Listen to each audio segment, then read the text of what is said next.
Welcome to the official YouTube channel for the Colin Cowherd podcast. Go on, hit that subscribe button if you're new so you don't miss any of our great football content this season. This episode is presented by Uber Eats. When football makes you hungry, order Uber Eats. I do every weekend. All right, time to look at this weekend's tastiest matchup in this week's Sunday Night Foodball, brought to you by Uber Eats, a company I use all the time. All right, we're ready for an hour plus. John Middlekauff, former NFL scout, has his own podcast, 3 and Out. It is Sunday. There's a lot to talk about. Listen, let's start with a non-competitive game. Rams 42, Niners 20. It's just amazing. The Rams are the least penalized team in the league. No penalties. This is one of those things when I used to cover the Patriots, right? When I was on the East Coast. They went years, and I was always like, nobody fumbles for New England. I used to tell friends, I'm like, is it a stick-em thing? People would feel it on the ball. No, they're well coached. The Rams, for the second year of the least penalized team, you go into a heated rivalry game, no penalties, no turnovers. My take is obviously the Niners are all banged up, but it is so efficient. You can see the coaching with the Rams. That's what I feel like. Yeah, I mean, the 49ers, their defense is a mash unit, but when you play a mash unit and you're a good team, you score in every drive, and that's essentially what the Rams did.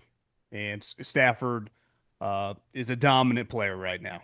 I mean, he's a legitimate he's probably had some years. I have to really dive in, but this feels like his highest level of play consistently week in, week out, especially when you factor in his age. Remember, McVay all offseason said, listen, we value, because of our money situation, we are underpaying Matt Stafford, and we know it. They approached this offseason with him much different than they did years ago with the Goff situation. They were just transparent about it. They're like, we know we technically have to underpay him. We know he's better than what we're paying. He's making $40 million a year. I mean, Trevor Lawrence makes more than him, right? Tua makes more than him. Purdy makes more than him. So Puka's an incredible talent, and Davante and him have that. He has like a Rodgers-level rapport with him immediately. He had no training camp. I mean, give me a break. I forgot about that because the back didn't work. So that's right. It feels like we're on a collision course right now. We're recording this obviously before the Monday night game, so we'll see the Eagles and the Packers. But I would say the Rams and Seattle look like they're playing at a really high level. The 49ers offense actually is playing at a really high level. It's just defense. They're rolling out me and you, and they got no chance to stop a good team. I was going to say, if you looked at the box score and didn't look at the score and watch the game, Niners moved the ball. I'll say this about Mac Jones. Mac Jones is a big, sturdy kid. I think he throws a really nice ball. He's not super athletic. But, when I watch him, I get why he was a great high school, college, and a Pro Bowler. Mac throws a real ball. He makes good decisions. Tight spiral, he moved out and threw a touchdown pass, scrambling to a tight end. It's like I would have no problem as a bridge quarterback for a couple years going with Mac Jones if I was an NFL GM or a coach. He's one of the better bridge guys in a while. Yeah, I'd even argue he's probably better than that. Clearly you watch Sam Darnold, his physical traits are that of a guy that was drafted really high in any draft, quarterback inflation or back in the 90s. Mac doesn't have those physical attributes, but he's an NFL starting quarterback. But he's on a 2-year contract, Colin. Did you see the clip with Brady when they asked him on the pregame show about, Mac Jones? And he said, well, once upon a time, you can't not go to Mac Jones the way he's playing. And I found myself in a situation a long time ago, and look at me now. I'm probably not here. If I wasn't. And I just went, I actually don't think it's that controversial to say Purdy's toe doesn't work. He can't even dress for games. So Mac Jones is the quarterback for the entire season. I don't expect Purdy to play. And if he does, he'll immediately just re-injure his toe. That's what happened. That's the injury he has. He's got a unique injury. It's not one of those things that just heals. He's never going to be 100%. So if he's compromised, Mac Jones just keep playing. To me, Mac Jones plays the rest of the season. And, the crazy thing is, Colin, we're not that far away from the Bears and the 49ers play in about 4 or 5 weeks, and that could potentially be for the 7th seed. Now, the Niners, they play the Cards, the Titans, the Browns. Remember, we talked about at the beginning of the season, the Patriots and the Niners. The Bears' schedule gets a little more difficult. Packers a couple times, the Steelers, Even the Vikings, I think, next week in Minnesota.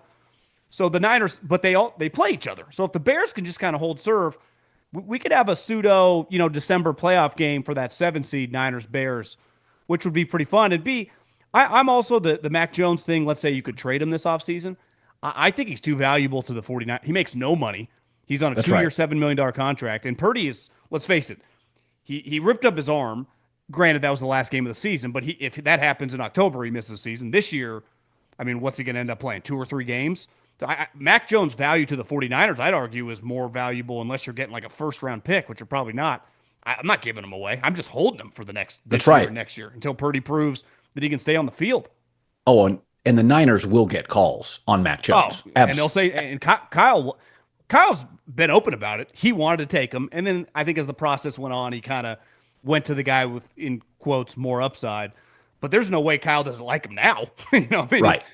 Today he's just he didn't have incompletions. I mean, hitting guys on the hand. And beside Kittle and McCaffrey, there's a lot of DeMarcus Robinsons and Kendrick Bourne. He's not throwing to Jerry Rice and John Taylor out there, Colin.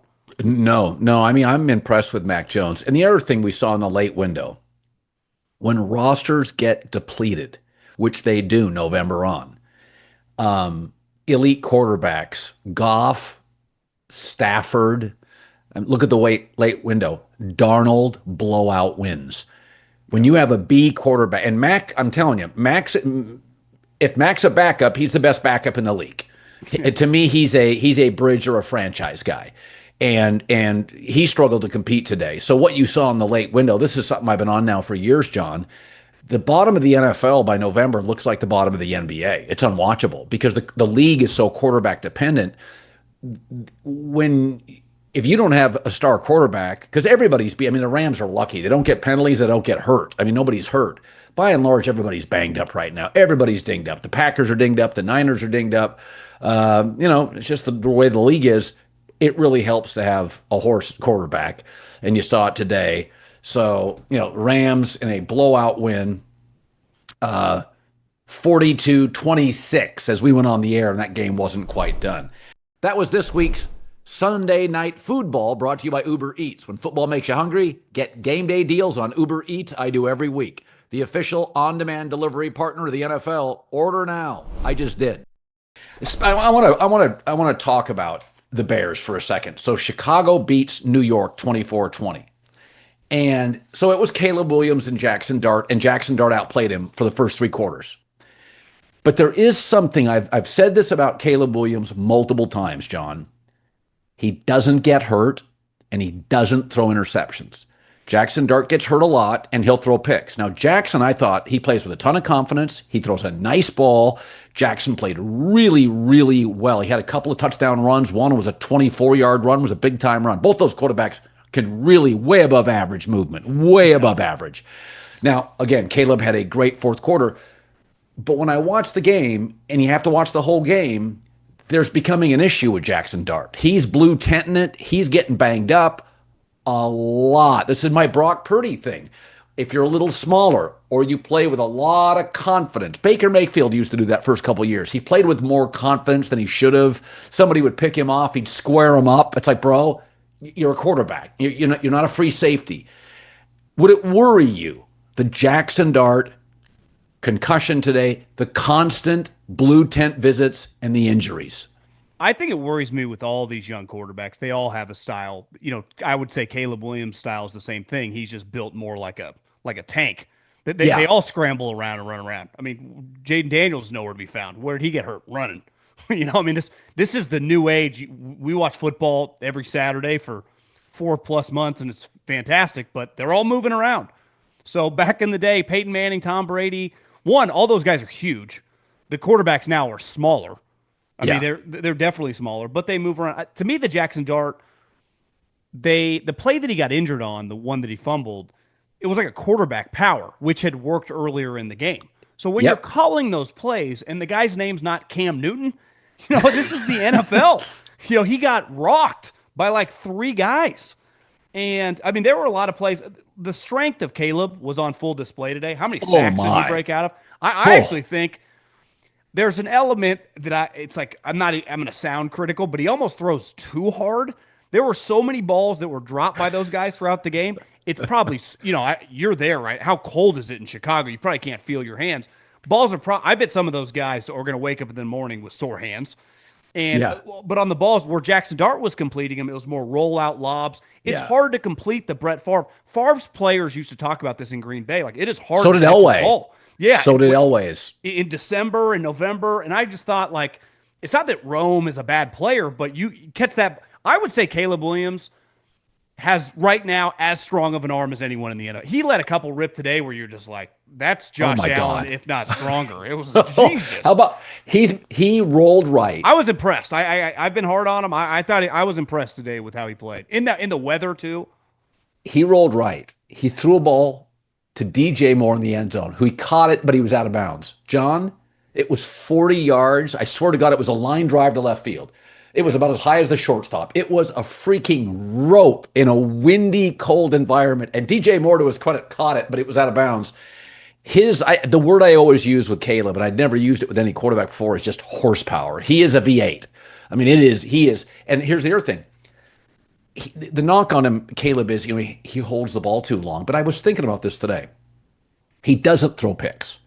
So in his mind is, I'm going to hold it longer than other guys because my escapability outside of Lamar Jackson is probably second best in the league. So first of all, I'm stronger than Lamar Jackson. So if I do get hit, I mean, he rolls. You can't, if you're coming in as a tackles, like a younger constantly. Yeah, or Big Ben, where a defensive player gets on his shoulder and he just brushes him off. So I think a lot of him holding the ball is, I just trust that I'm going to escape. And, I watched it a couple of times today when he had that big run down the sideline. I'm like, if he was a running back, you wouldn't want to size him up if you were a safety. I mean, he's a big dude. I remember we did this maybe like week 2, and one thing that jumped out to me, because last year their games were just so, they had like a 10-game losing streak. I mean, they didn't matter. It was bad. You watch him this year, he is way more athletic than I think people thought coming out. Also, when you're judging him against Arizona and Arizona State and Colorado, right, in college, you see him against these NFL guys, he's running faster than them. Now, I'm not saying he's Lamar Jackson in the open field, but he is way faster than I expected. I thought he kind of won them the game down the stretch today. He did. Huge play after huge play. Fourth and obviously game-winning. It flipped when Dart gets hurt and Russell Wilson. It was just, man, it's hard to come in a game where it's freezing cold, but God, he looks terrible. So Caleb's fourth game-winning drive in 6 weeks. And my whole life, I have watched the Bears lose games like they're winning. And this, by the way, it's different. Denver's winning, but the quarterback play is awful. The quarterback play with Chicago's wildly dynamic. And what's interesting, Caleb's gotten better late in games. He may not be as good on the script that he was in the first 4 weeks. Like, now he's doing stuff on his own. And, I mean, right now this season, in the fourth day, he had 77 yards passing, a passing touchdown, 109 passer rating, 52 yards rushing, and a rushing touchdown. Okay. And again, that's not the script. That's the opposite of the script. Those were crucial drives to win the game with a ton of pressure. Yeah, I think I think he's a hit. I listen, winning games is like today I watched the Colts. Oh, God, drove me crazy. They won the game. That's why with analytics sometimes I'm like, I'm going to get points sometimes, not the touchdown. I need to win the game so we all keep our mortgage, right?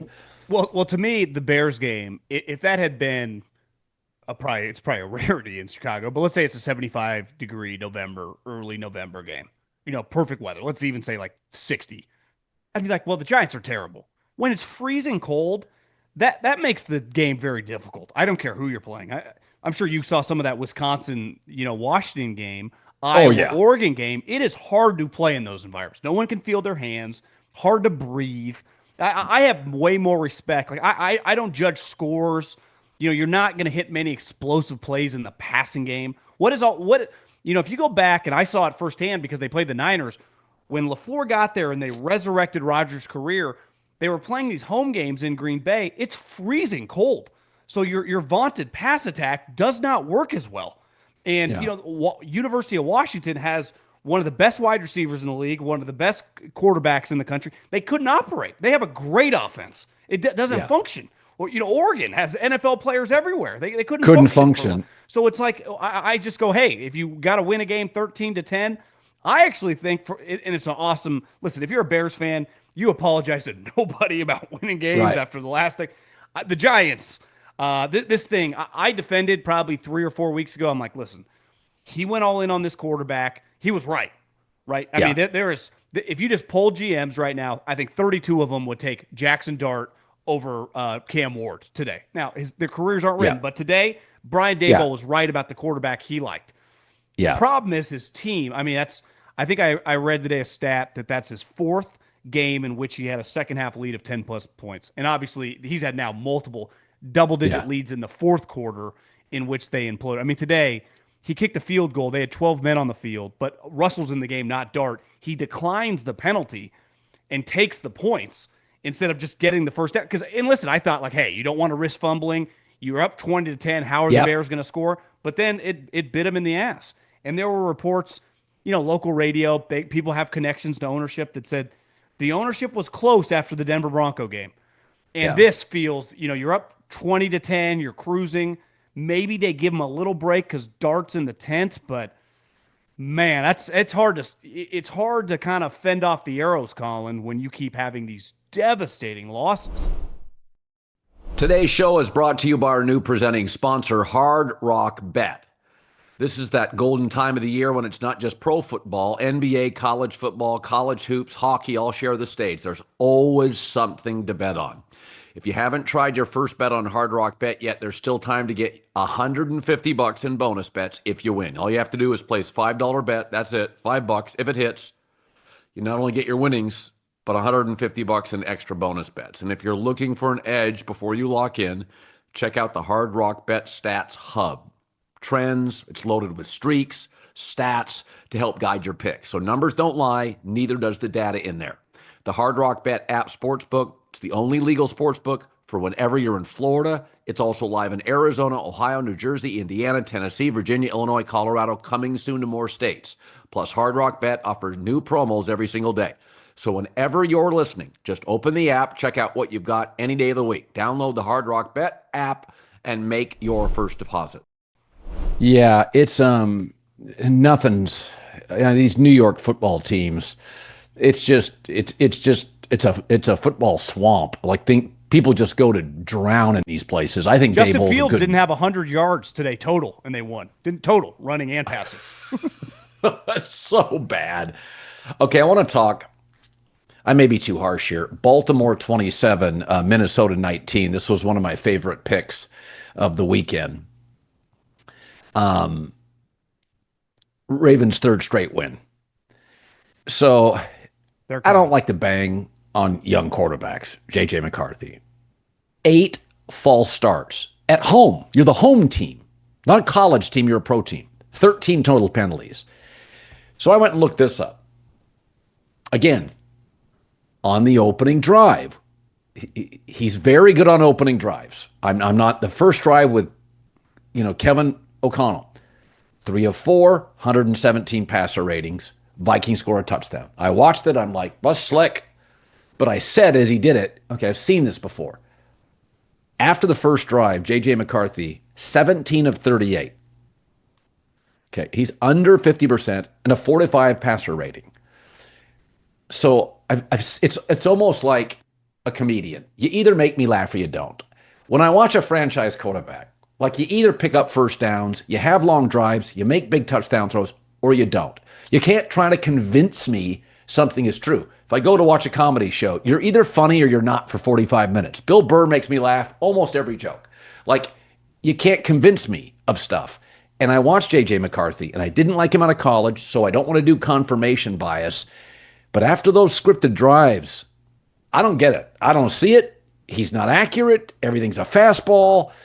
And they have good receivers and a better than average offensive line and a solid running back and a great offensive coach.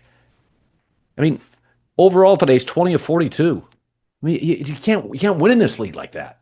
Their biggest problem too is their star player, Justin Jefferson, who they're paying a ton of money, who is, I would say, widely considered throughout the league a high-level, high-character guy, quit on them today. There was an interception in which he just stopped. He didn't even chase. And to me, like, wide receivers aren't your leaders, right? They're follow. Now, luckily, he's the best follower, but he knows. And then, ironically, the Seattle game started. I wasn't even on it yet because it started at 2:00. I look up Darnold's first pass. It's like a 50-yard bomb hits JSN in the hands. And if I'm Justin Jefferson, this is the Larry Fitzgerald thing. You are so dependent on whoever that guy is. And he had a good Kirk Cousins. Last year, he had a guy throwing 35 touchdowns who's going to throw 40 again. And now he gets this. This kid's over his head. This is a situation that, listen, it's not, his career's not written, his second year in his career. But 20, 30 years ago, this guy's sitting for 2 or 3 years. This guy's never touching the field. And he's on the field on a team with a lot of good players, a great coaching staff. I mean, their defense was playing their ass off as long as they could. But your quarterback, he threw 2 picks that even, I think Moose Johnson was calling the game. He's like, I don't even know what he's looking at there. Like, you cannot throw that ball. The 2 DBs, Willie Mays catch, just right in their hands. They both went to field goals. Now, they ended up losing by 8. And I think they had another, like a kickoff return they fumbled that they scored immediately. So turnovers killed them. But 2 of them directly on JJ McCarthy that are just basically acting as punts. And I just think when you start losing high character guys on your team, I don't really blame Jefferson here. Like, I can't battle for this guy. I don't think he's good enough. And we saw it. I keep bringing this up because I was around this team a lot. Is when you have a team that views themselves as like a bunch of Pro Bowlers that can compete. Yeah. And the 49ers, like their star players never bought in. It's not that they're not nice. They don't like the guy personally, but if you're not good enough, like this is a production-based business. It's pretty black and white. You can either play or you can't. The Bears are a good example of like their standard's not that high. Like if they get to 8 or 9 wins this year, that's a success. The Vikings just won 14. And we're 60 minutes away from being the number 1 seed. So Justin Jefferson goes, I got this kid that we have to hold his hand who cannot, playing a real opponent at home. That was the other thing. We're playing a real opponent at home and a big underdog with this guy. And John, operationally, 8 false starts at home. That's like a college quarterback playing at Georgia where you're overwhelmed. You can't hear. The whole thing is a mess. And it's one of those things where players talk, to your point earlier. They know what Darnold's doing. Darnold's been the number 1 ranked PFF quarterback for like a month. I watched him today. He has the weirdest turnovers, by the way. The ball ricocheted off his tight end's helmet for an interception. Darnold has the weirdest turnovers in the league. But you can't. And the thing about Baltimore is they was field goal. But one of the things about Baltimore is they just keep coming at you. That team is just kind of at a relentless attack. God, remember a couple of weeks ago when they played the Bears with Tyler Huntley, the backup, and you're like, Jesus, this is an incredible effort. Yeah. Baltimore's got a culture that's been built for years. And they, even in that first half, when Brian Flores is giving them trouble, they just can't quite move the chains. They just keep getting points. And then all of a sudden you look up, they blow, a couple of big plays and it's over. Yeah, I respect the Colts. They just moved off Anthony Richardson. I respect Kyle Shanahan. He just moved off Trey Lance. I think at the end of the year, you let him play the rest of the season. Between the injuries and what I'm watching off the first scripted drive, it just doesn't work. You can't fool me. Like you said with the comedian analogy, like it's not even, you just got to watch him. And as the game goes, he can make a good play and then he makes 2 horrendous plays. And the interceptions of just throwing YOLO balls. The Ravens are healthy now, relative, beside the guys on injury reserve. That's right. So who are his 2 interceptions to? Starks, first rounder from Georgia, and Marlon Humphreys, one of the more versatile DBs in the league. So it's like you're playing those type guys. This is real. Yeah. This is no longer, you're not getting Rutgers here on a Saturday at 1:00. This is Marlon Humphrey, Mekhi Starks, John Harbaugh, Lamar Jackson. They're fighting for their lives. Like, yes. This is a team over the last couple of years who has been, they would say we just haven't figured out in the playoffs, but we have been the Chiefs equal, 1 through 17 throughout the season, right? But we are better than you. And there's no way this essentially a rookie quarterback. And as the game went on, that's the one thing with football, right? Anyone that gambles knows this. You can't get too excited after a quarter. Let the game play out. The cream usually rises. The more pressure comes on a quarterback, they keep bringing them different looks. And I think the Vikings, listen, we all make decisions. Some of them don't work.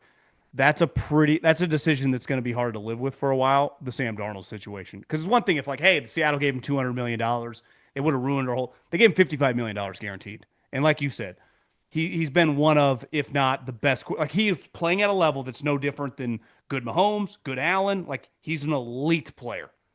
And now you got this guy, because you drafted him really high, you're not going to make the playoffs this year. I mean, they got a game, I think, this upcoming week, or maybe I'm pretty sure they play this upcoming week against the Bears. I mean, that's, now the Bears are going to have a lot to play for, because that week one kind of embarrassed them. They got some momentum coming in. JJ's kind of at a point, you've been talking about this. You kind of get till Thanksgiving your second year. Now, I think they would say he didn't get his first year, but like you think they're just going to roll it out again year three? That's just not the way the league works. It's a pet peeve of mine when people say, like, no one has any patience anymore. Well, yeah, the league in like 1987, the teams were worth like $100 million. They're now worth $7 billion. They're paying people $150 million. Well, yes, patience is shorter. Welcome to 2025. Well, the other thing, John, is you shouldn't have as much patience, because these quarterbacks come in with 10,000 throws. They have private coaches, the 7-on-7 camps. This is not the Eli Manning era. This is the Arch Manning era, where you're making $6 million in college. Private coaching. Sometimes you fly private jet. You can get places faster. So I've always said, Thanksgiving second year, I'm going with my GM in the room and telling him. It used to be, I want 3 full seasons. I'll give you 3 full seasons, unless you're just absolutely out of your mind, overmatched. So I don't have a problem with, and you also say, well, he hasn't been healthy. That's kind of a you problem. Like, I had nothing against Brock Purdy, but you know who was always healthy mostly? Was Brady and Big Ben and Brett Favre. And those guys are healthy because they're durable. You know, Caleb Williams doesn't get hurt. He's big and strong. That's one of the reasons, John, that traits matter. Size matters. Thickness matters. I remember when Matt Ryan came out, I'm like, I like everything about him. He looks like a 4-iron. Like now Matt was one of those. Goff, by the way, never gets hurt. No. Has a thin frame. Dude, at Cal was ragdolled. 3 years, never gets hurt. I'm sorry, JJ McCarthy struggled with injuries. Okay, New England 28, Tampa 23. Tampa on a bye, took a 7-0 lead, and that was about the only time you thought they were the better team.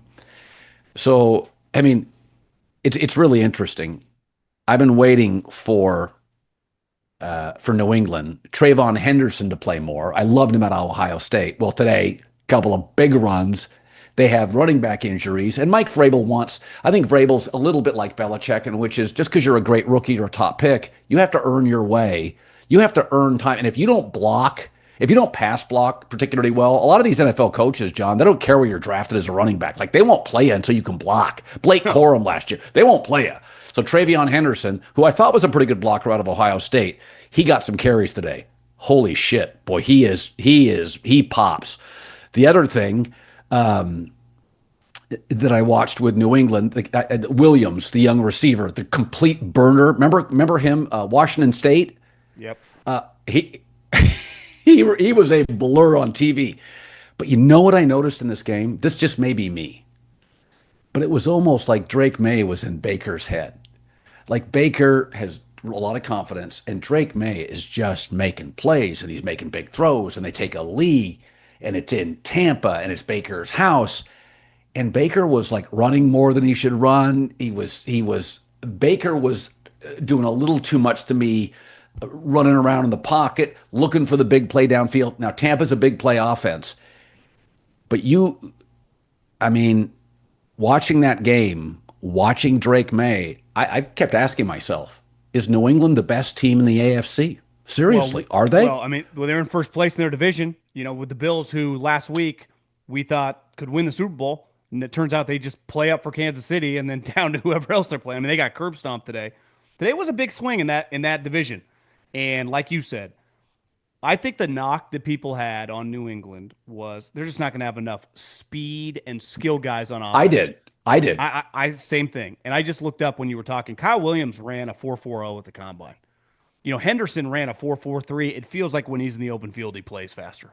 So you got two young players who, I think Henderson had a 55-yard run today and a 70-yard run, and Kyle Williams. And he is a big, fast athlete. Joe Mixon like. I do think Tampa has been a little house of cards, right? They have a bunch of injuries right now.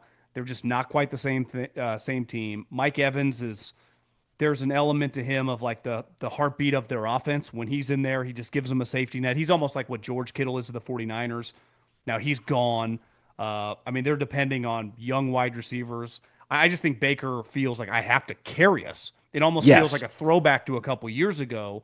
And he's kind of had to do that all season, right? I mean, when they started 4-0, it was all the comeback touchdown drives.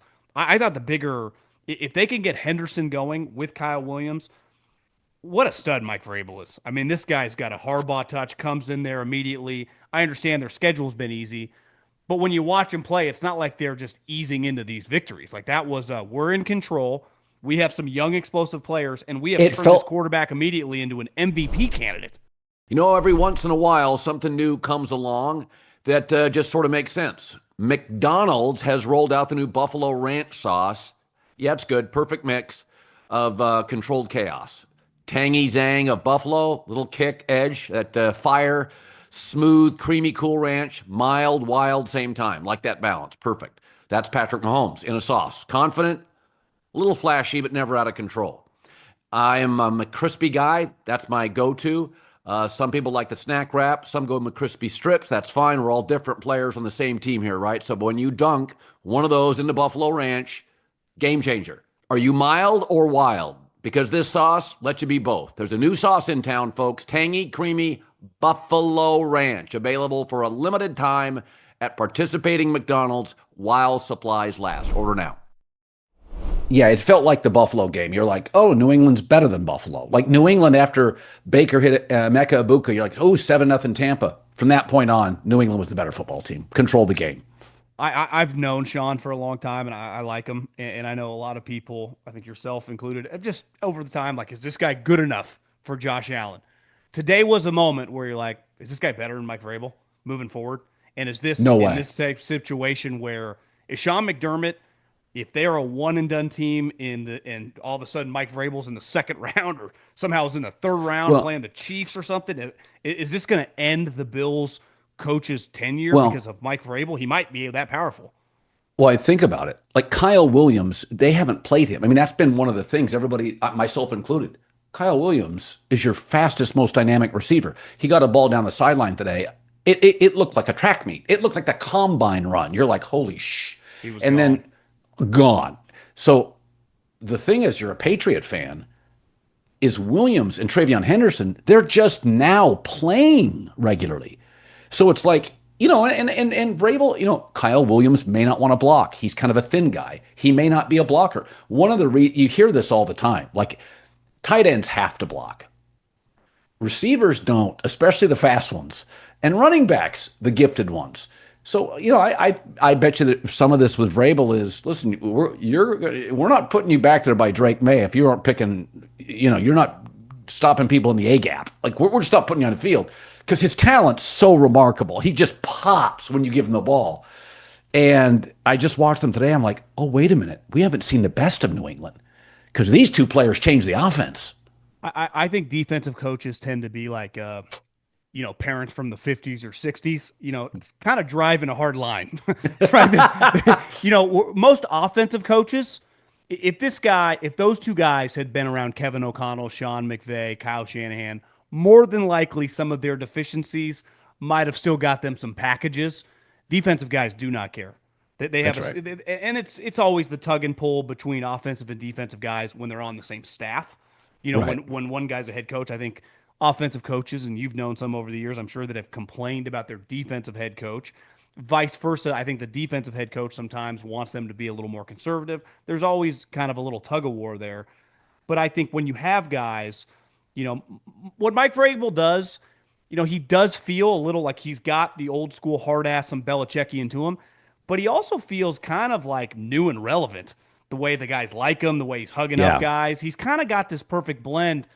He just feels pretty damn good. And this team was so bad. Not just last year with Gerard Mayo, for the last couple years of Belichick. I mean, this team wasn't like a one-year train wreck. It felt like they had about, 36 months of being like the butt of the league, like from a joke standpoint. So what he has done from a culture standpoint, let alone on the field. I mean, Drake Maye went from like, yeah, he's got some talent to holy shit, is this guy a Pro Bowler? Hey, by the way, and today, Drake wasn't 75% completion. Todd Bowles is one of the smartest defensive guys in the league. Now, he and Brian Flores dial up some of the nastiest blitzes, and Tampa was on a bye. That was a hard spot for Drake Maye. I took Tampa today. It's the one game I lost. I thought off a bye, second-year quarterback, Todd Bowles, Vita Vea, you won't be able to run. I'm like, oh, this is going to be a problem. This is a rough spot. And Drake didn't play his best game. I think he had a pick at one point and wrote it down, and not a great pick. But it's like, listen, Harbaugh, Sean Payton, Mike Vrabel, just pay $18 million and get the right coach. Don't Brian Schottenheimer me. Just go, when everybody wants to go with coordinators, and don't get me wrong, Ben Johnson or Shane Steichen were so respected throughout the league and had done so well as coordinator. I mean, we used to on a regular basis every week talk about Ben Johnson when he was with the Lions. We're like, who is this guy? This offense is crazy. Shane Steichen first year had Herbert out of college. I mean, Tom Telesco's like, that may be the smartest offensive coach I've ever been around. So there are some coordinators that come in. I mean, we know what Steichen did with Philadelphia. He took over the play calling, and Philadelphia went from meh to Super Bowl. But by and large, there's only a few guarantees in the league, and one of them is you go get these successful coaches. I've said this with Mike McCarthy, and I don't think he's nearly as good as Peyton, Harbaugh, or Vrabel. Mike McCarthy would clean the Jets up. They wouldn't be great, but he'd clean them up. They look like a professional. I'd say Giants, too, if they're going to fire Daboll. Yeah, I mean, McCarthy's a pro. He may be a number 2 starter. He's not Yoshi, but he's gonna give you 7 innings. It's gonna be a professional operation. All right. Miami 30, Buffalo 13. It was 16-0 Dolphins at half. An interesting number is Josh Allen had 3.53 seconds to throw. That's his highest since 2018. Nobody's open. So they didn't make a big move at the trade deadline. And I think everybody thought they should probably add a piece because Kansas City's defense. But they had 90 yards at half. They didn't pick up a first down on third in the first half. And this is a Miami team we thought quit 3 weeks ago. We always talk about quarterbacks. You get until the second year, Thanksgiving second year. I think we've just got to be brutally honest with Sean McDermott here. It's not just Kansas City. There's just too many games where you're just like, I mean, Buffalo should never look like that. Ever. They should never look like that.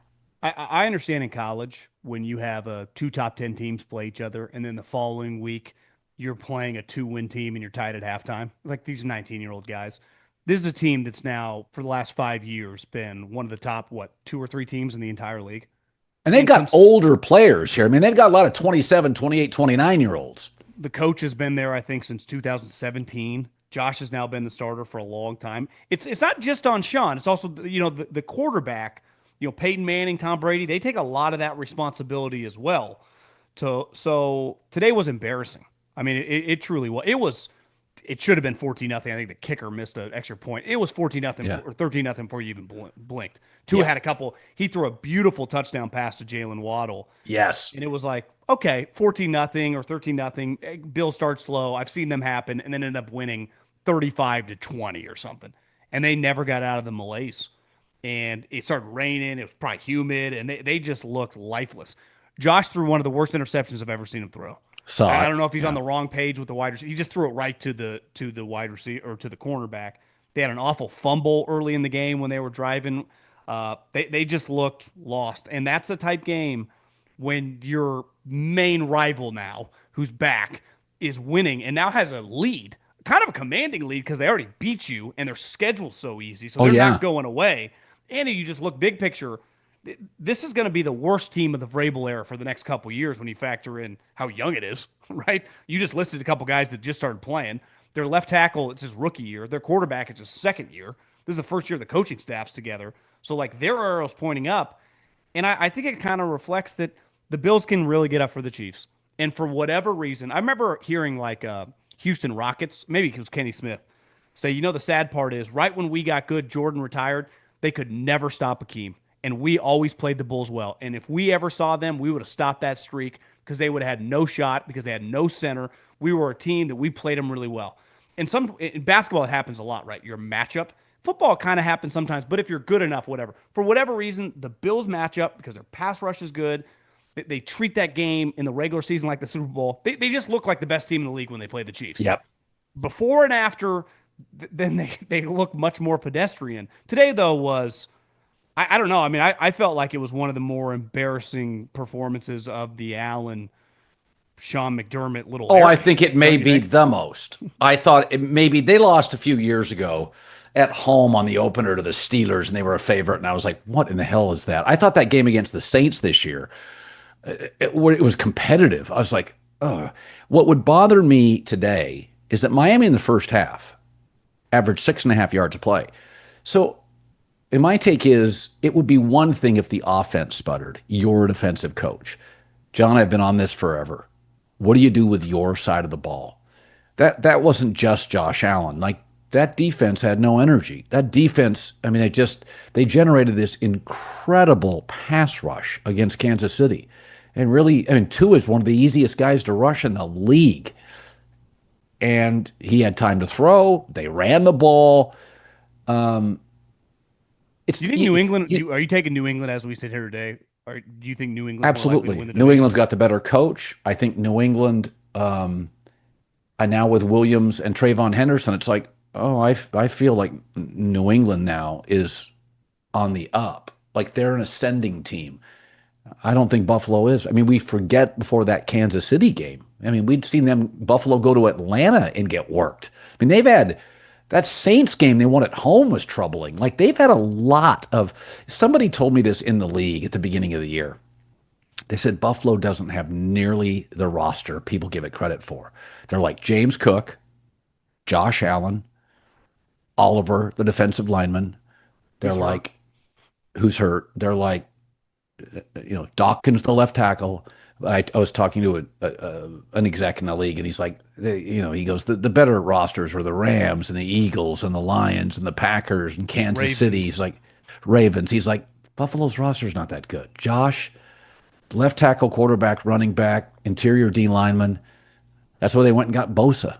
I mean, they've drafted a lot of draft capital on their defense. That's why they went and got Bosa, who played well against, Kansas City. But, okay, Seattle 44, Arizona 22. It was 35-0. So, it's just impossible to keep that up. And Darnold had a couple of just like funny, like bizarre turnovers that ball bounces off a tight end's helmet. I'm going to throw this to you. I got Pete Carroll and John Snyder, this, battled. They battled. And there was a little tug of war on Pete's kid and John Snyder. And I'm not going to go into too many details, but Pete and John almost left for Detroit. Remember that years ago? Yeah. Because he wanted his final say. Well, since Pete's been out of the building, John Snyder's 2 drafts have been A+, A+. He is now doing, and I think Jason Light, Howie Roseman, Howie's a deal maker. I'm not sure there's many guys better than John Snyder at just personnel, college personnel, drafting it. There's not a lot of guys better. Again, I think Jason Light and Tampa's are really good. That Seattle roster, I wrote this down. Young, fast, physical. You can turn the sound down, John. Against Washington and against Arizona, it looks like a college mismatch. They are so fast. They are so physical. Darnold's in total control of the offense. Play action, run game, deep game. I don't see the hole. I really don't see the hole with this team. They drafted that safety. That kid's a banger, the South Carolina safety. Yeah. I don't see the weakness with the team. This week's Crunch Time performer, brought to you by McDonald's new Buffalo Ranch sauce, is Jonathan Taylor. Wow, was he great. Went to Berlin, carried the Colts on his back, 244 rushing yards, 3 touchdowns, and the Colts wild come from behind overtime win over the Falcons. Taylor's performance was satisfying, just like the first bite of the bacon creamy Buffalo McCrispy. I think the point of difference they have, they obviously play the Rams this upcoming week, which is an incredible game, is their DBs are good and the Rams aren't. I think that's the difference, because the offenses are both elite, pass rushes are awesome, coaching staff's high end. If you and me were the NFL, like in college, how they have the college football committee and you rank them 1 through 12, I would rank Seattle after this week number 1. They would be my number 1 team. And if you just watch them without the sound on, obviously today, but over the last couple of weeks, the team speed in which they had, I think the LOB team with Pete was probably the most physical team I've ever seen live. I do think the fastest team I've ever seen live is the Peyton Manning Denver Broncos. Their defense, every single guy could run fast. Defensive line, it was DeMarcus Ware, Von Miller, Wolf, Malik Jackson, Trevathan. They had Aqib Talib. Their speed and physicality was just, I've never seen anything, and I've saw them live a bunch of times. This team has some similarities to those two teams. Younger. Kind of taking the league by storm. Every guy. I mean, like you said, Emin, he's like 6. He is their potential Kyle Hamilton. But they already had some good DBs, right? They drafted the kid Witherspoon from Illinois. They already had Woolen. Obviously, their linebacker play is fast once they got Ernest Jones. Their head coach, I mean, we talk so much, and rightfully so, about these offensive coaches. He's got a chance to be pretty special. His demeanor, he has a very modern demeanor. You know, like when you watch Vrabel is not the throwback of like what I grew up on, guys screaming. He doesn't. No. He's not as maybe he's a player's coach. Yeah, when the doors are shut, I think he's on them in the meetings. But on the sideline, he's very calm and collected. I would say Mike McDonald, it almost feels like, is he on a couple Xannies or something? Like it's show, but because he knows, like he is very calm, and his team reflects that. And I would say this: their personnel move of trading Geno and signing Sam is got a chance to be an all-timer. I mean, that's got a chance to be, because they didn't give Sam. I mean, he's going to end up probably. I mean, he's not going anywhere for a while. They gave him $100 million over 3 years. I mean, it's relative to the other contracts we've seen, Colin, around. Well, it's $55 million guaranteed. So the salary, the cap hit is just nothing. JSN looks like Jerry Rice. I knew the guy was good, but this year he is. It's like Puka, and by the way, right when, but now, this guy we knew more about JSN than Puka because he's Ohio State and first round pick. But you knew after a couple of weeks, Puka was a rookie. You're like, is this real? And then it just never stopped. You know, JSN, like, is he really this good? And every single week, it's like he's unstoppable. Well, and JSN was like a 5-star recruit, first round. I think he was a first round receiver. Pick 20, I think. Yeah, the only question was, is he a 1? Everybody knew he was really good. Now you're like, yeah, he's just contested catches, speed. Then they go get Rashid Shaheed from New Orleans. And, you know, he now has the offensive coordinator that he had in New Orleans, and now he's in Seattle. Yeah. Again, this is a big play offense. What I like about Seattle, they can grind you down if they have a lead. They can run the football if they have a lead. They're a big play offense. They can play from behind. You know, I'm writing this down throughout the course of the game. JSN, first receiver to 1,000. It's not that weird with Seattle where they average 6.5 to 7 yards a play. Like, it happens regularly. And there is something to be said of trusting your eyes. I think this is now, even more than Mike McDonald, I think it's John Snyder's organization. Yeah. And I've texted Snyder a couple times. He travels. I mean, he's at every weekend. He is you got to go to these games. Like they always say, to sell a company, you have to take 1,000 meetings. John Snyder's on a plane every weekend. He doesn't scout off the TV or film. He wants to go to the games. And I mean, they're just when I watch them play, I'm like, when you're a big play offense and your quarterback has mobility, so you can go down the field, the quarterback, you can move the pocket, you can grind people with a lead. You know, it's like Detroit if Goff had mobility, and that's the whole, like Goff doesn't. But Detroit's a big play offense and can grind you down. Just think of Detroit's offense, and then if Jared Goff could move, you'd be like, shit, what do you do? But we've seen Detroit do that for 3 years. I think Seattle, like, if you don't pay attention like we do, obviously people that do this for a living, shit, man, they're embarrassing teams. How often do you get a 35-0 lead in the first half of a pro football game? And Arizona had been playing well. Even their record's not that great. They have been in every single game they played this year. They controlled Dallas a week ago. They easily could be, you know, coming into this game, they could have been 6-3. I would say the thing with John Schneider, when you think about, we talk about offensive coaches, you're like, if JJ can't play for Kevin O'Connell, that's a JJ issue, not a Kevin issue, right? Yeah. If you can't play for Kyle Shanahan, that's a you issue. Because and that skill is why those guys are going to be paid at the top of the market until they retire from the NFL. John Schneider, he was the guy that pounded the table against Pete Carroll for Russell Wilson, and ultimately got him to relent and draft him. Obviously, that changed the course of their franchise. When they pivoted off Russell, and remember, John wanted to do it earlier, tried to trade him to the Cleveland Browns so he could draft Josh Allen. That's who right. He was going to take.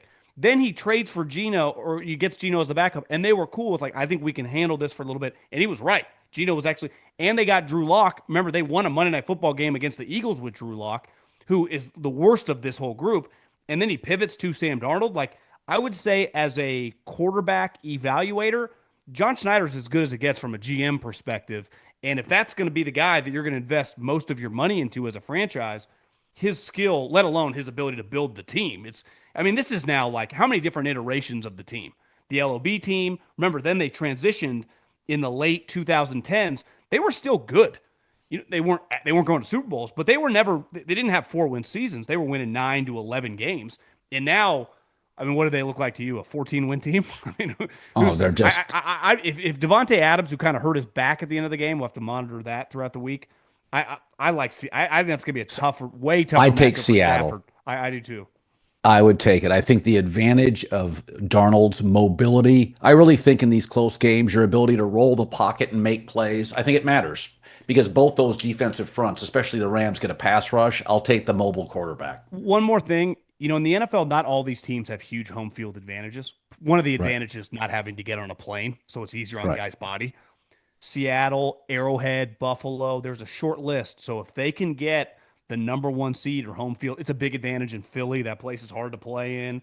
If Seattle can get home playoff games, maybe, because remember, everyone beat up Sam, and he didn't play well those last 2 games, but they were both on the road in Detroit, which is obviously a hard place to play. And it was the biggest game. That was the biggest Lions game at home in probably 20 years.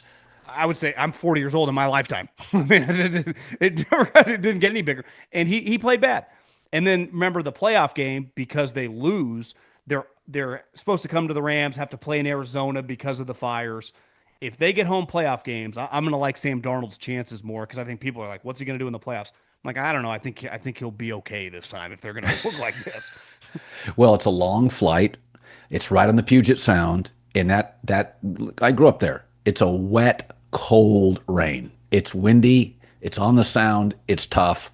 And Darnold, by the way, has got a big arm, and they run the ball. Darnold's ball is going to split through the cold weather. Like, if you come up there, you better be ready to throw it, because that ball, it's windy and wet in the Pacific Northwest.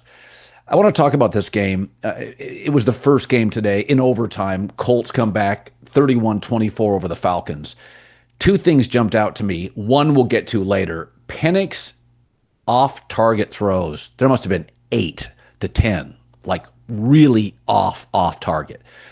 I will say this, though. The Colts O-line was not good. Atlanta had 7 sacks. So Daniel Jones, but he looked like the old Daniel Jones. Like, the fumble issues reverted. And he just, even when he got bumped out of bounds once, he has a major fumble issue.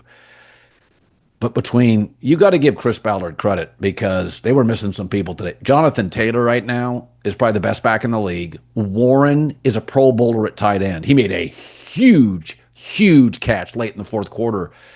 I almost thought they won despite Daniel Jones today. I really felt that. I totally agree. I thought, I'm watching the game at the gym the second half, because early it was easier to get up because it starts at 7:30 when the clocks moved back for me, and Indy came out and just rolling.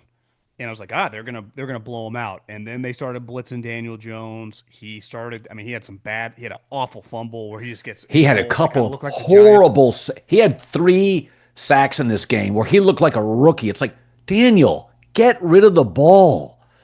It felt like they played like 1996 football. Our running back and our tight end's going to carry us. We're not going to throw these bombs to Alec Pierce. We don't have any time to protect. And Jonathan Taylor, I thought today officially threw his hat in the ring. Like, he's an MVP candidate.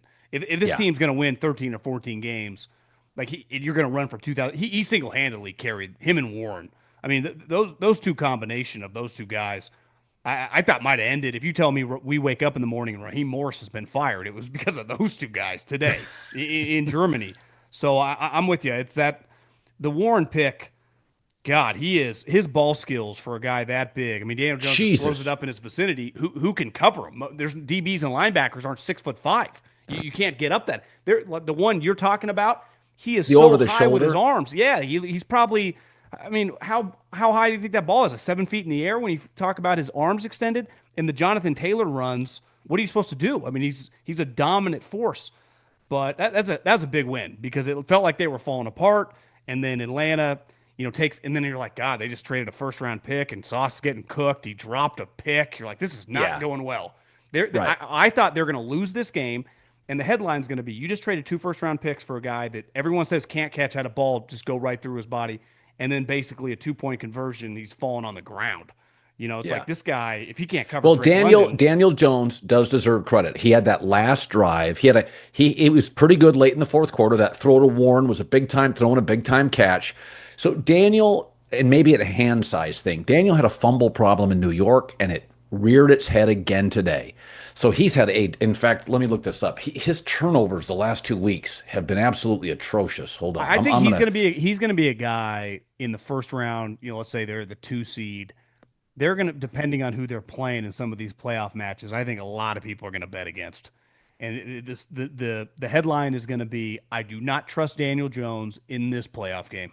7 giveaways in his last 2 games. So it's a natural regression, though. I don't want to overreact because he was virtually perfect, and now all of a sudden the Colts O-line probably, I didn't check their O-line health, but probably missing a starter, got worked a little today. Atlanta created great pressure. I mean, the Colts O-line struggled. Atlanta's defense, in defense of them, is actually not bad, and their pressure this year has been pretty good. They drafted a couple guys in the first round. They have been feisty up front. Honestly, the offense, you had mentioned Penix. He has not looked good. Bo Nix has taken a lot of shit, and I'd say Penix looks every bit as bad as him. His team's not as good, but he is skipping balls. And I'm a Penix guy, or was. So am I. I probably have to be out. It's just not going to work. Because a lot of people I know in the league, Colin, were not Penix people. Well, no, it's funny because listen, 3rd game this season for Penix, under 180 passing yards. 3rd game in a row, under 60% completion. Remember, he's 25 years old. So he's had a lot of snaps between Indiana and Washington. He's had a lot of snaps. I mean, it feels like to me, he also had, he had 45 starts in college. I thought he was more naturally accurate. Like, I just thought he was one of those guys like C.J. Stroud, Justin Herbert. He just throws strikes. He's just a pitcher that throws strikes. And he misses a lot. And I mean, John, wild left. He must have skipped 4 balls today. So it's not because he doesn't have the weapons. I mean, he's got 2 really good receivers. He got a star back. I think their offensive line's okay. He gets decent protection.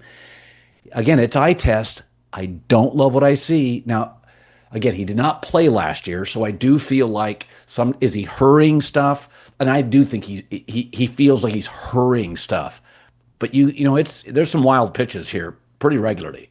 Well, remember he didn't get what was he sacked like 6 times his senior year at Washington, the year that they went to the national championship. Remember, he didn't get touched. His offensive line won the Moore Award is, and you get hit a lot more in the NFL. And I feel like once he gets hit, it kind of throws him off. But 12 of 28 in an NFL game against a defense, he wasn't playing the Denver Broncos today. One thing about Indianapolis, I wouldn't exactly call them the 85 Bears on defense. Well, they had Sauce Gardner, but there's a reason they went and got him. Like, their defensive secondary, John, was all beat up. They were missing 2 starters. So I think the Penix thing, ultimately, what is going to get Raheem Morris and everyone in Atlanta fired, and it will get most people fired, when you lose in the NFL because you've whiffed on the quarterback, they paid Kirk Cousins $90 million for 2 years. Yep. That he has an under 500 record, and I think his touchdown to interception ratio is essentially 1-to-1, and got benched year 1, and they're paying him almost $30 million to be the backup. Mac Jones is making, I think, $3 million this year. Kirk Cousins is making $27.5. Cousins started 1 game, and they got destroyed. That's a problem. And then the reason you paid him, and then a month later you draft this guy, you're like, we love this guy. And you're watching these other even JJ McCarthy, who I don't really like. I see more like his physical attributes. I'm watching Penix. Yes. I'm like, where is this arm? He had Ryan Grubb. Listen, Ryan Grubb in Seattle in the pros. He'd never coached in the pros. It did not go well. I watched Ryan Grubb in college. I mean, he had Ty Simpson yesterday slinging that thing against LSU. I go, Ryan Grubb's a big-time coach. And I watch him with Zach Robinson coaching. Sometimes in the NFL, you're going to get not every guy is Bill Walsh. And Penix feels like they got no clue what's going on. He's playing bad. Feels like he's lost his confidence. And like you said, he's not an upside guy. This was my issue with them signing Cousins.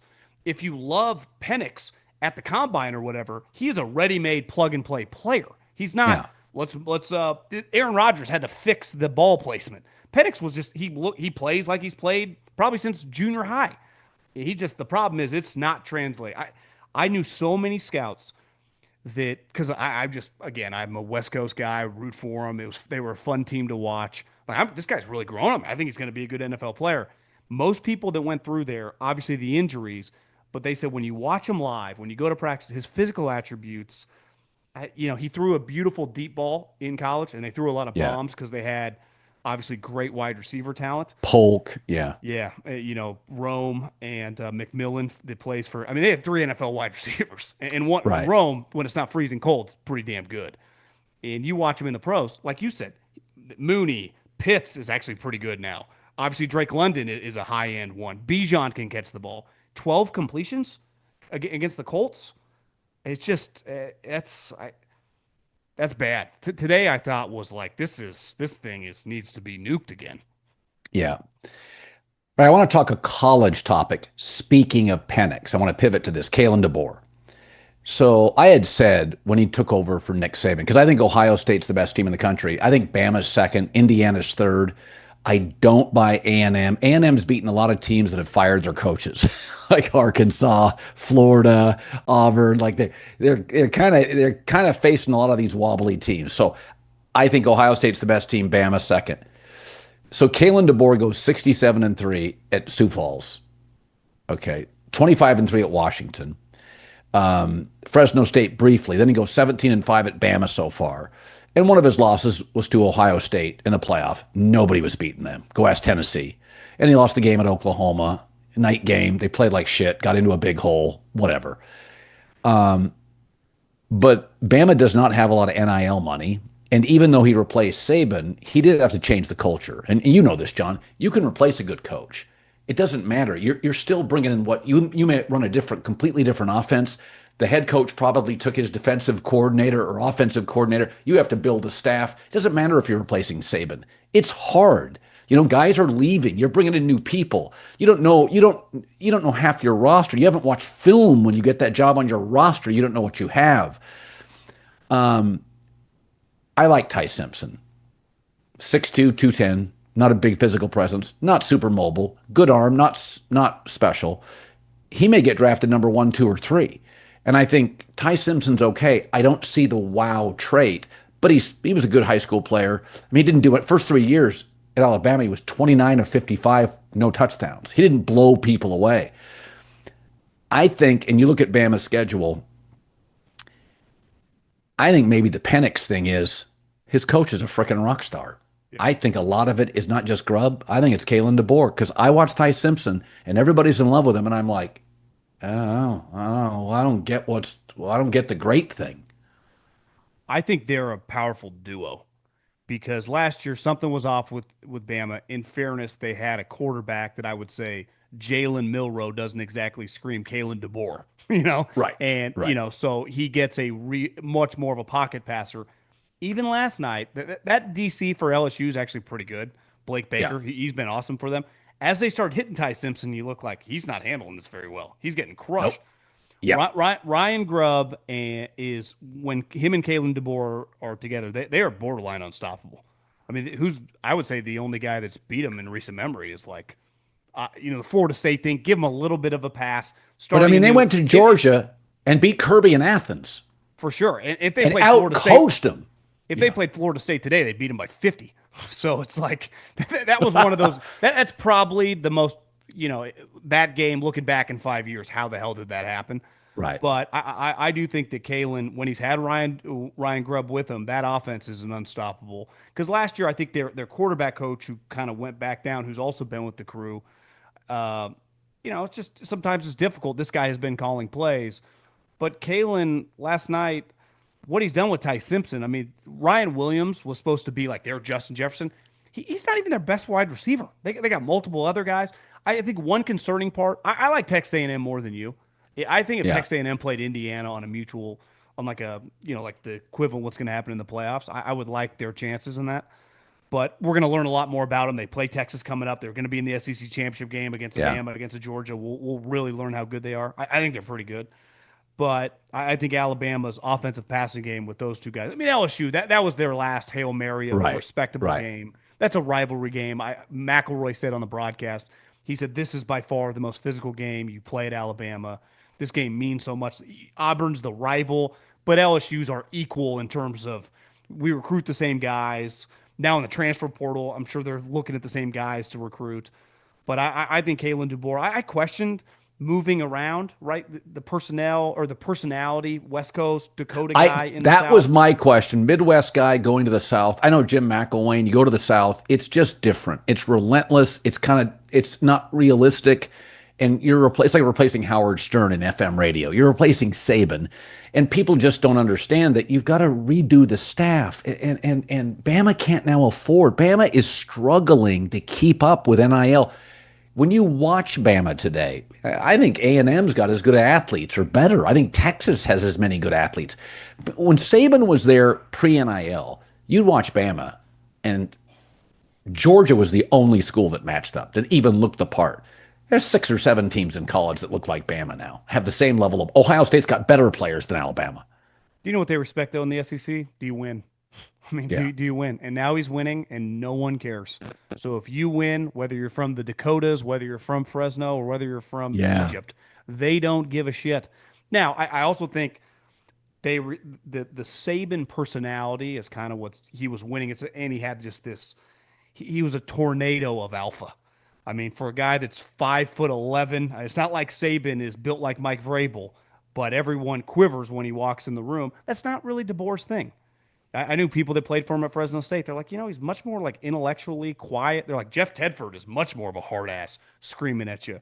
That's not really DeBoer's demeanor. So it's clearly, and maybe that demeanor of Saban, it doesn't work as much unless, he was unique because he had a resume. Him and Urban Meyer, like those days are kind of over. Dan Lanning, players coach. Lane Kiffin, kind of players coach. Signetti's kind of a throwback, but I would imagine players love playing for him. So, yeah, it's what he's done at Alabama. It's been fun to watch because I thought Ty Simpson, like this little guy. I remember watching Florida State thinking this is not going to work. You're watching him last night just sling touchdowns. Like, wow, what a job. Yeah. By the way, that Fernando Mendoza throw to beat Penn State in the back of the end zone, that final drive may have been the throw of the year, the toe of the year. I came out of that game. I think Indiana's really well coached. I think Mendoza's a really good college quarterback. And they've got playmakers. I don't know what the ranking was on these recruits, but they just have a lot of football players. They have, like, when you watch Indiana's defense, I don't know if they have a bunch of NFL guys. It's just a bunch of highly productive, tough-nosed football players. They tackle really well. They're in the right spot. I don't know if they're 4- and 5-star guys. They don't look necessarily the part, but they don't miss a lot of tackles. They got worked in the second half. Penn State moved the ball up and down the field on Indiana. Like you could tell Penn State had more 4- and 5-star guys. That offense with a backup quarterback just ran, passed, chunk plays up and down. But I'll give Fernando Mendoza credit. That final drive, he made a couple of great throws.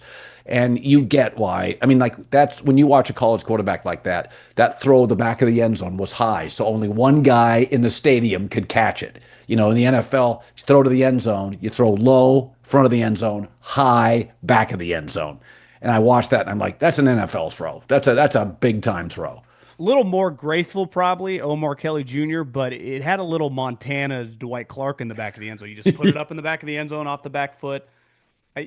I do think, you look at Mendoza, you look at Dante Moore on his game-winning drive.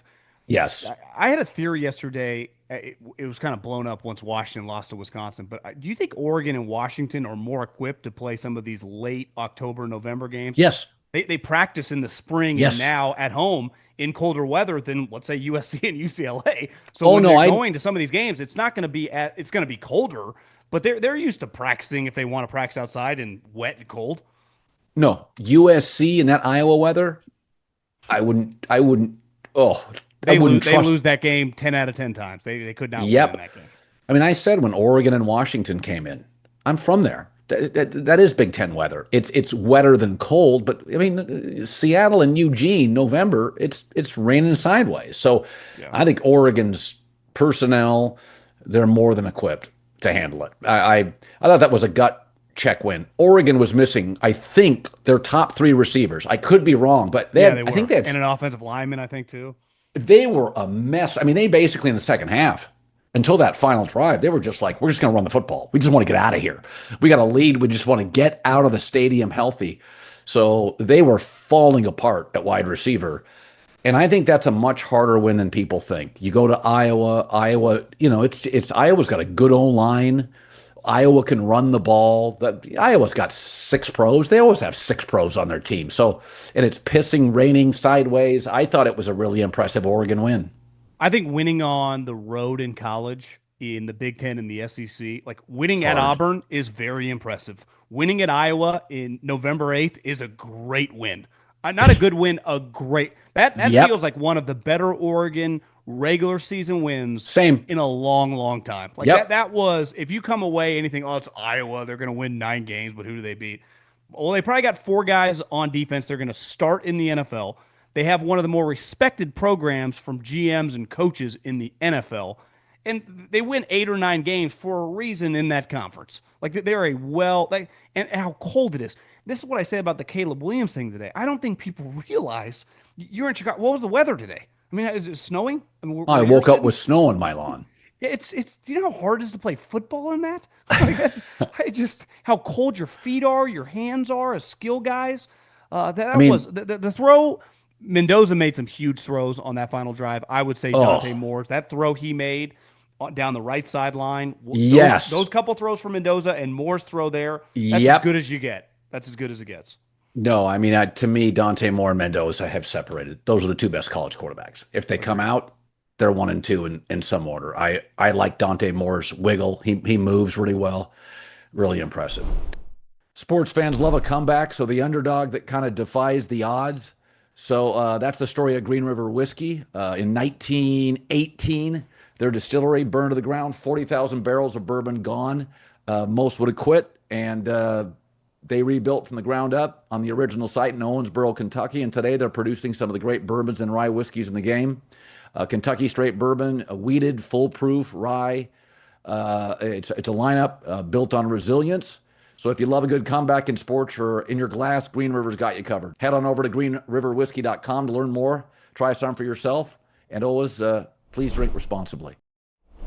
All right, John, Hard Rock Bet. I have not been good on Monday Night Football. I've had a great year blazing 5. I keep taking all these favorites in Monday Night Football. So Green Bay, Lambeau at home, minus now 1.5. I like Philadelphia in the points. I liked it when it was 2.5, better than 1.5. But it's off a bye. I felt last time they played, Philadelphia really found themselves. I like their roster. I think my concern with Green Bay is, what are they? They've got some key injuries now. Tucker Kraft gone for the year. I think he's a Pro Bowl tight end. Reed's been banged up. I think Philadelphia has found their identity, and I'm not sure Green Bay offensively knows what there is. I like Philadelphia to win outright. I've been going against you on Monday night, but I'm going to ride with you. I think there's a chance if the Eagles are up 14-3 or 14-7 going, I think you get some boos. I think there is growing pressure on LaFleur, losing these games that they should win as big favorites. Now, like you said, the Eagles don't only – how often do the Eagles fly under the radar coming into a big game? But they've added Jalen Phillips. They added a couple corners, Jair Alexander. I'm with you. I like the Eagles in this spot because I think the pressure is all on Green Bay. Yep. All right, buddy. Great job. See you, Colin. John Middlekauff.